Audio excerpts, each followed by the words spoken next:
What happened when a small gesture melted your heart? I was rushing through the crowded subway station during morning rush hour, clutching my coffee and checking my phone for the 100th time, when I noticed the elderly man sitting alone on the bench near the platform entrance. His weathered hands shook slightly as he held a crumpled piece of paper, and I could see confusion written across his face as he looked up at the digital departure board that flickered with train times and destinations.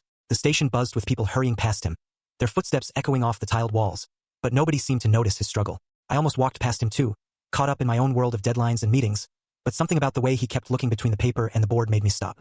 I approached him slowly and asked if he needed help finding his train, and his face immediately brightened as he explained that his daughter had written down the station name for him, but he couldn't figure out which platform he needed. His voice carried a slight tremor, and I realized this was probably one of his first times navigating the subway system alone. I sat down beside him on the cold metal bench and looked at the paper, which had his daughter's neat handwriting spelling out his destination, and then I pointed to the correct line on the departure board while explaining that his train would arrive in 12 minutes on platform 3. As we sat there waiting together, he told me stories about his late wife and how his daughter worried about him traveling alone, and I found myself completely forgetting about my rushing morning schedule. When his train finally arrived with a loud screech of brakes, he stood up slowly and shook my hand with both of his, thanking me over and over again for taking the time to help him. But then he did something that completely caught me off guard. He reached into his coat pocket and pulled out a small wrapped candy, the kind you might find at a bank or doctor's office, and pressed it into my palm with a gentle smile. That tiny gesture, so simple yet so genuine, filled my chest with warmth and reminded me that kindness doesn't cost anything, but means everything to someone who needs it.